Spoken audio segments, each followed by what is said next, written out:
Hey guys, welcome back to the channel. आज हम लोग थर्मोडायनेमिक्स के वीडियो लेक्चर में एक और नया टॉपिक सीखने जा रहे हैं जिसका नाम है स्पेसिफिक हीट कैपेसिटी। इसके बाद हम लोग एक छोटा सा टॉपिक और करेंगे जिसका नाम है मोलर स्पेसिफिक हीट या मोलर हीट कैपेसिटी। तो सबसे पहले इस टॉपिक को शुरू करने से पहले मैं इसकी थ्योरी बता देता हूँ क्या है। मान लीजिए कि किसी सब्सटेंस में, किसी मटेरियल में आप हीट प्रोवाइड कर रहे हैं तो ऑब्वियस है कि उसका टेम्परेचर आप बढ़ा रहे हैं, क्योंकि आप किसी चीज़ में या किसी सब्सटेंस में अगर आप हीट देते हैं तो उसका टेम्परेचर जो है इंक्रीज़ करता है। और जो अमाउंट ऑफ हीट एब्जॉर्ब होती है वो उस मटेरियल के मास पे डिपेंड करेगी। टेम्परेचर चेंज हो रहा है क्योंकि हीट आप दे रहे हो। हीट तभी वर्ड यूज़ होता है जब आप टेम्परेचर चेंज कर रहे हो किसी चीज़ का, कोल्डर बॉडी से हॉटर बॉडी में, हॉटर से कोल्डर बॉडी में, ठीक है। और किस पे डिपेंड, मास पे डिपेंड करेगा, टेम्परेचर चेंज पे डिपेंड करेगा, वो सब्सटेंस जो है वो किस मटेरियल का बना है उस पर डिपेंड करेगा, और आसपास के सराउंडिंग पे डिपेंड करेगा।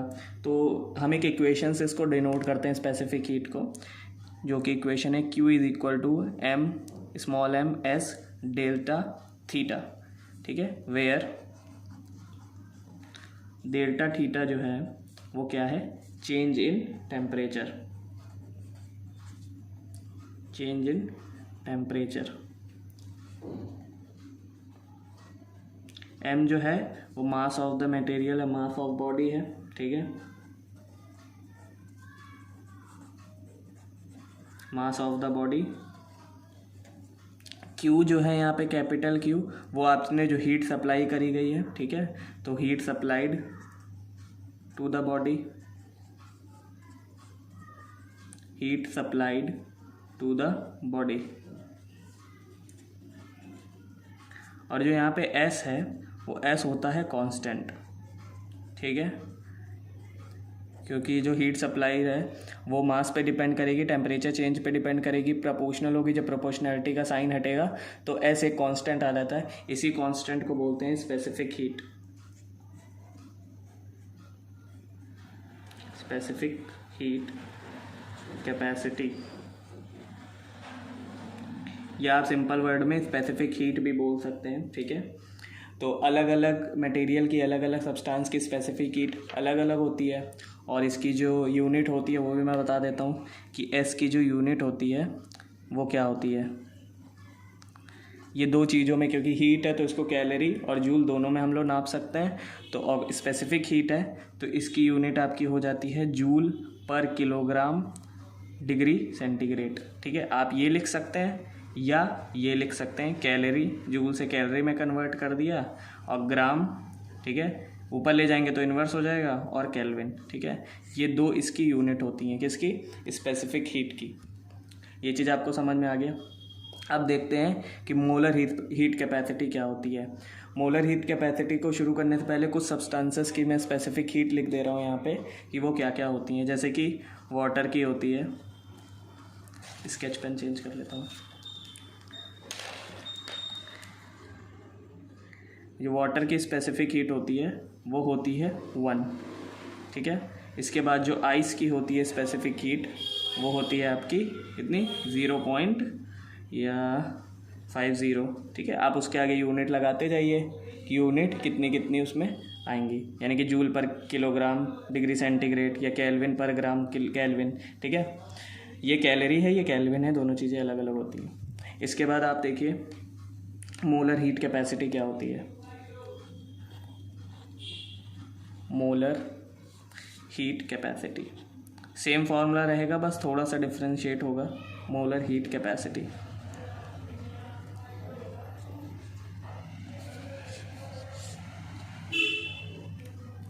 मोलर हीट कैपेसिटी क्या होता है, ठीक है। तो मान लीजिए कि जो अमाउंट ऑफ सब्सटेंस है किसी भी बॉडी के अंदर, ठीक है, वो नंबर ऑफ मोल्स में मेज़र किया जाता है। तो नंबर ऑफ मोल्स क्या होंगे, n नंबर ऑफ मोल्स में मेज़र किया जाता है। यानी कि फिर से मैं बोल दे रहा हूँ, जो अमाउंट ऑफ सब्सटेंस है किसी भी बॉडी का, ठीक है, वो कैसे मेज़र किया जाता है, मोल्स के द्वारा, ये तो सबको पता है। तो अगर ये स्पेसिफिक हीट के जो फार्मूला है, अगर हम मान लीजिए इस फार्मूले को दोबारा लिखना चाहे नंबर ऑफ मोल्स के टर्म में, तो Q इक्वल टू क्या हो जाएगा, NC डेल्टा थीटा, ठीक है, कि equal to N C delta, वहाँ पे क्या था एम एस डेल्टा थीटा था, यहाँ पे क्या है एन सी डेल्टा थीटा, ठीक है। और यहाँ पे क्या है इसकी मीनिंग है, एन जो है क्यू तो वही रहेगा, हीट सप्लाई आपने जितनी भी बॉडी में की है, एन जो है नंबर ऑफ मोल्स है, नंबर ऑफ मोल्स, ठीक है। और डेल्टा थीटा जो है वो क्या है आपका टेम्परेचर चेंज है, और जो कैपिटल सी यहाँ पे आपने शो किया है इसको बोलते हैं मोलर हीट कैपेसिटी, ठीक है। आई होप कि आप लोगों को स्पेसिफिक हीट कैपेसिटी और मोलर हीट कैपेसिटी समझ में आ गया होगा। अब नेक्स्ट सेक्शन में हम इसके ऊपर एक न्यूमेरिकल देखेंगे। तो यहाँ पर एक न्यूमेरिकल दिया गया है स्पेसिफिक हीट से रिलेटेड, तो आइए देखते हैं इस न्यूमेरिकल को कैसे सॉल्व किया जाएगा। A copper block of mass 60 gram is heated till its temperature is increased by 20 degree centigrade.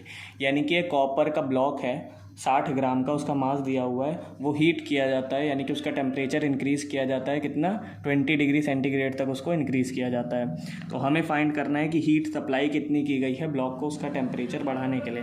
तो अभी जस्ट हमने पिछले सेक्शन में फार्मूला पढ़ा था कि Q इज़ इक्वल टू होता है एम एस डेल्टा थीटा, ठीक है, जहाँ पे Q जो है हीट सप्लाइड है और M जो है मास ऑफ द ब्लॉक है, S जो है स्पेसिफिक हीट है, डेल्टा थीटा जो है टेम्परेचर चेंज है। तो यहाँ पे वैल्यू रखते जाइए। M की वैल्यू यहाँ पे 60 ग्राम दी हुई है हमें, 60 ग्राम। S की वैल्यू हमें कितनी दी हुई है, S की वैल्यू हम लोगों को क्वेश्चन में प्रोवाइड की गई है, जिसकी value 0.09 calorie upon gram degree centigrade, ठीक है, into delta theta, temperature change कितना हुआ है 20 डिग्री सेंटीग्रेड, ठीक है। इस सेंटीग्रेड से ये गया, ग्राम से ये ग्राम चला गया, बचा कैलोरी। अब आप इसका सिंपल मल्टीप्लाई किया, 60 20 का हो जाएगा कितना, 6 2 12, 2 0 इंटू 0.09 कैलोरी, और ये आपका हो जाएगा 12 9 108, ठीक है। ये 2 जीरो पॉइंट लगा है तो ज़ीरो का कोई वैल्यू है नहीं, तो 108 कैलोरी जो है हीट सप्लाई की गई थी। किसका, क्या करने के लिए, किसी कॉपर ब्लॉक का जिसका वजन 60 ग्राम है, उसके टेम्परेचर को 20 डिग्री इंक्रीज़ करने के लिए, 20 डिग्री सेंटीग्रेड इंक्रीज़ करने के लिए हमें 108 कैलोरी की ज़रूरत पड़ेगी। तो ये न्यूमेरिकल यहाँ पे सॉल्व हो गया है। इसके आगे की वीडियो हम देखेंगे नेक्स्ट सेक्शन के अंदर।